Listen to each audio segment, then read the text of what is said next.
Hello students, welcome to आव्या classes. प्यारे बच्चों, आव्या क्लासेस में आपका बहुत बहुत बहुत स्वागत है। और इस वीडियो में जो हम लोग देखने वाले हैं NCERT class 12 chapter number 2 section number 2.3 potential due to a point charge. बहुत ही आसान है और ये एक आपको फाउंडेशन टाइप का समझिए। सपोज कीजिए कि एक पॉजिटिव चार्ज हम लोग ने पॉइंट ये ओरिजिन पर रखा है, इसको चार्ज को कैपिटल क्यू से दिखा रहे हैं और इसके कारण हमें मुझे पोटेंशियल पॉइंट पी पे निकालना है जो कि इससे आर डिस्टेंस पे है, मीन्स कि इसका पोजीशन वेक्टर आर है। आप कैसे निकालोगे इसको? निकालने का सिंपल प्रोसीजर है कि आप इन्फिनिटी पे कोई एक टेस्ट चार्ज रखते हो Q is equal to 1 coulomb, उसको आप स्लोली मीन्स कि विदाउट एक्सलरेशन मूव करके लाते हो और यहाँ पर पॉइंट P पर लाओगे। इस पूरे प्रोसेस में जो पोटेंशियल एनर्जी स्टोर्ड होगा वही इस पॉइंट का पोटेंशियल होगा। अब ये जो इसमें इसको लाओगे कैसे, मीन्स कि जो वर्क डन होगा वो आप कैसे कैलकुलेट करोगे? देखो, यदि ये पॉइंट चार्ज Q है तो ये सपोज करो कि ये x डिस्टेंस पर आपने Q is equal to 1 coulomb को लाया है, तो उसके ऊपर जो फोर्स लग रहा है इलेक्ट्रोस्टैटिक फोर्स वो क्या होगा? 1/4 pi epsilon not Q into, चूँकि 1 कूलम है तो 1/x²। ये जो फोर्स है ये आपको इनके बीच का जो डिस्टेंस है उस पर डिपेंडेंट है। ये जो वर्क डन करेगा, अब ये आएगा कैसे? देखो, फोर्स इस तरफ लग रहा है तो कैसे आएगा? आपको एक एक्सटर्नल फोर्स लगाना पड़ेगा। एफ एक्सटर्नल जो है वो एफ ई के इक्वल रखोगे ताकि एक्सलरेशन जीरो हो। ये आपको जीरो एक्सलरेशन से आए ताकि जो भी एक्सटर्नल फोर्स वर्क डन करे वो इसके पोटेंशियल एनर्जी में स्टोर्ड हो। क्लियर है? और चूंकि आपने चार्ज का वैल्यू 1 कूलम लिया है तो यही पोटेंशियल एनर्जी पोटेंशियल के इक्वल हो जाएगा। तो आप क्या करोगे कि x डिस्टेंस, या आपके बुक में r डैश डिस्टेंस दिया गया है, तो r डैश डिस्टेंस पर एक डेल्टा r डैश का एडिशनल आप मूवमेंट करोगे और इस डेल्टा r डैश के एडिशनल मूवमेंट में ये मानोगे कि जो फोर्स लग रहा है वो कांस्टेंट है और स्मॉल वर्क डन निकालोगे डेल्टा w या dw। ठीक है, क्योंकि कैलकुलस का हम लोग यूज करने वाले हैं तो इसको dw ही बोल दो। और यहाँ पर ये जो वर्क डन होगा ये हो जाएगा F E at distance r dash F external dash r dash into d are dash. Clear है? क्योंकि ये चेंज हो रहा है इसलिए आपको कैलकुलस का यूज करना होगा। अब ये देखो कि जनरली हम लोग कैलकुलस का यूज करते हैं तो x डिस्टेंस पर जो डेल्टा x लेते हैं वो आगे की तरफ ले लेते हैं। ठीक है, लेकिन यहाँ पर हम लोग आगे की तरफ नहीं लेंगे क्योंकि आपको पीछे की तरफ आना है। हम लोग क्या करेंगे, यहाँ पर डेल्टा r डैश को निगेटिव मान लेंगे। क्या करेंगे? उसको निगेटिव मान लेंगे। यही सारी बातें यहाँ लिखी गई है। Consider a point charge at the origin. आपने चार्ज कैपिटल Q को पॉजिटिव माने, निगेटिव के लिए बस निगेटिव साइन के साथ आ जाएगा। आपको पोटेंशियल एक पॉइंट P पर फाइंड आउट करना है जिसका पोजीशन वेक्टर R है ओरिजिन से। और चूंकि इस कैसे निकालोगे पोटेंशियल, तो आपको कैलकुलेट करोगे work done in bringing a unit positive test charge from infinity to that point. और वो जो पोटेंशियल एनर्जी, जो वर्क डन जो भी होगा वो पोटेंशियल एनर्जी में स्टोर्ड होगा। और चूंकि यूनिट चार्ज है तो वो पोटेंशियल एनर्जी बेसिकली पोटेंशियल होगा। क्लियर है? अच्छा, वर्क डन क्या है? इंडिपेंडेंट ऑफ पाथ है। आप यहाँ पर जो ला रहे हो ना, किसी भी इन्फिनिटी से ला रहे हो, किसी भी रास्ते से लाओ, कोई मैटर नहीं करता है। इसलिए हम लोग एक सीधा सा रास्ता प्लेन ढूंढ लेते हैं, एकदम सीधा रास्ता ढूंढ लेते हैं। और क्यों वो इंडिपेंडेंट ऑफ पाथ है? Because potential energy point function है। ठीक है, आपको केवल वो पॉइंट पर डिपेंड करता है, किस रास्ते से लाया गया है उस पर कोई डिपेंड नहीं करता है। आप इसको रेडियल डायरेक्शन के अलोंग लाओगे फ्रॉम इन्फिनिटी टू उस पॉइंट पर। और इंटरमीडिएट पॉइंट P डैश लिए तो इंटरमीडिएट पॉइंट P डैश पर जो एक्सटर्नल फोर्स लगेगा उसका वैल्यू होगा F external 1/4 pi epsilon not capital Q into 1, चूँकि 1 कूलम है, बाई R डैश का होल स्क्वायर। और ये आपको किस डायरेक्शन में लगेगा? जब सपोज को P डैश पर है तो इस डायरेक्शन में F एक्सटर्नल लगेगा और इस डायरेक्शन में F इलेक्ट्रोस्टैटिक है। ये इसके इक्वल है, तभी ये आपको जीरो एक्सलरेशन से आएगा। अब डेल्टा आर से मूव किया गया इस डायरेक्शन में, तो एंगल थीटा कितना हो गया, देखो डेल्टा आर डैश भी इसी डायरेक्शन में है, एफ एक्सटर्नल भी इसी डायरेक्शन में, तो थीटा हो गया 0 डिग्री। लेकिन डेल्टा आर डैश यहाँ पर माइनस है, निगेटिव है, क्योंकि हम लोग क्या करते हैं, यदि आर या एक्स लेते हैं तो डी एक्स उसके आगे लेते हैं। यहाँ पर हम लोग क्या जा रहे हैं, पीछे की तरफ जा रहे हैं। सो आप बोलोगे कि वर्क डन डेल्टा डब्ल्यू कर दोगे 1/4πε0 क्यू बाई आर डैश का whole square into minus delta are dash into cos 0 degree. तो ये आ जाएगा -1/4πε0 क्यू बाई आर डैश का whole square into delta are dash. अब जब आप बहुत ज़्यादा छोटा ले लोगे, डेल्टा आर डैश का को आप टेंस कर दोगे 0 की तरफ ना, तो ये कैलकुलस में चेंज, ये आपको कैलकुलस में ये चेंज हो जाएगा, और ये हो जाएगा डेल्टा डब्ल्यू चेंज हो जाएगा डी डब्ल्यू में, और ये हो जाएगा आपको 1/4πε0 क्यू बाई आर डैश का whole square D R dash. ठीक है, सो यहाँ तक हम लोग समझ गए हैं। देखो यही सारी बातें लिखी गई है। At some intermediate point P dash on the path the electrostatic force on a unit positive charge is this much. ठीक है, यही चीज़ हम लोग ने निकाला है। देखो फोर्स किसके अलोंग लग रहा है, रेडियल डायरेक्शन में लग रहा है, where r dash is the unit vector along O P dash. इस डायरेक्शन में जो रेडियल डायरेक्शन है उसमें यूनिट वेक्टर है r dash. Work done against this force, इस फोर्स के अगेंस्ट वर्क डन किया गया r dash to r dash plus delta are dash. देखो ये बहुत इंपॉर्टेंट है, आर डैश डिस्टेंस ये था और r dash plus delta are dash होता, यदि आगे में लेते तो ये होता, यदि डेल्टा आर डैश होता तो ये होता, लेकिन पीछे में लिए हो तो ये है, ये डिस्टेंस आया है। मीन्स कि डेल्टा आर डैश आपने क्या लिया है, negative. R dash plus delta are dash ये जो निकाला है ना, ये लेस देन आर डैश है। ठीक है, ये है आपको r dash plus delta are dash छोटा वाला, तो इसलिए यहां पर निगेटिव साइन के साथ आया है। The negative sign appears because delta are dash less than 0 then delta W is positive. So total work done के लिए आप सिंपली इसको इंटीग्रेट करोगे, आर डैश का वैल्यू इन्फिनिटी से लेकर के आर तक।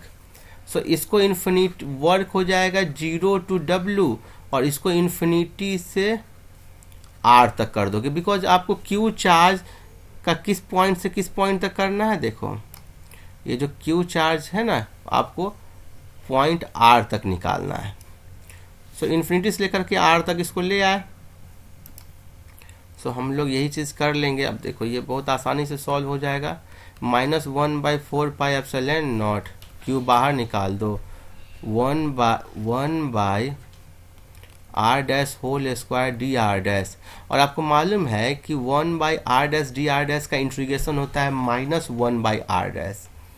सो ये हो जाएगा -q/4πε0 -1/r डैश। इंटीग्रेशन का लिमिट इन्फिनिटी टू आर। समझने में यदि इंटीग्रेशन दिक्कत हो तो ध्यान देना, 1/x का डिफ्रेंशिएशन होता है -1/x²। सो 1/x² का इंटीग्रेशन होगा -1/x। सो अब ये हो जाएगा, आपको माइनस बाहर निकाल दो तो ये प्लस हो गया।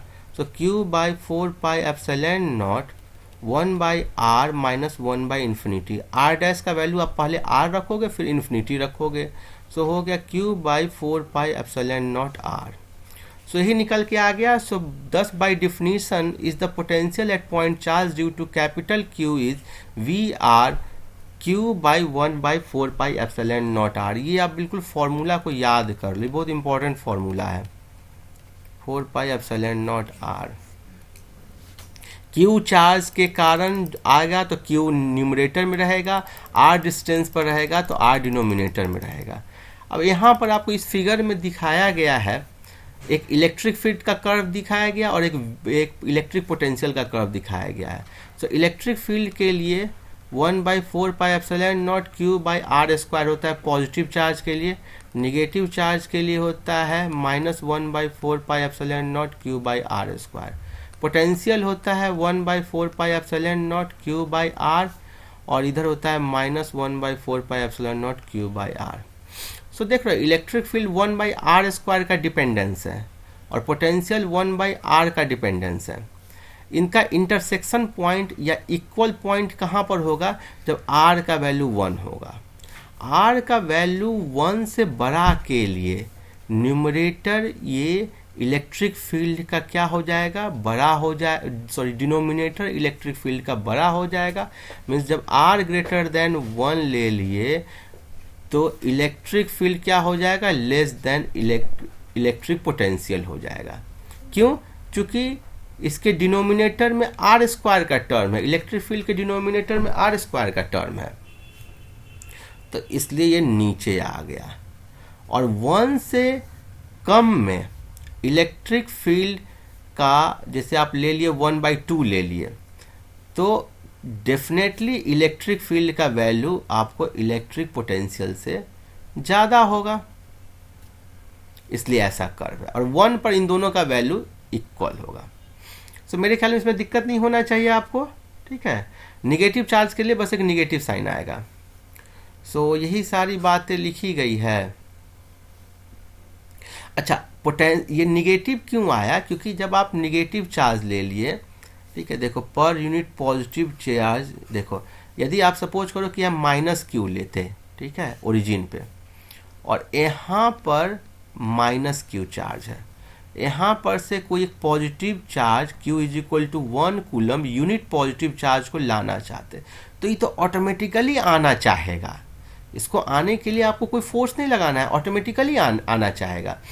ये नहीं इसको लाने से रोकने के लिए आपको अपोजिट डायरेक्शन में फोर्स लगाना होगा।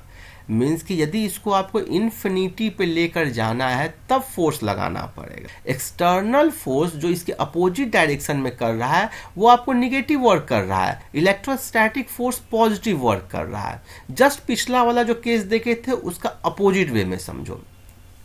कोई भी जो बॉडी है ना वो अपने स्टेबिलिटी की तरफ जाना चाहता है।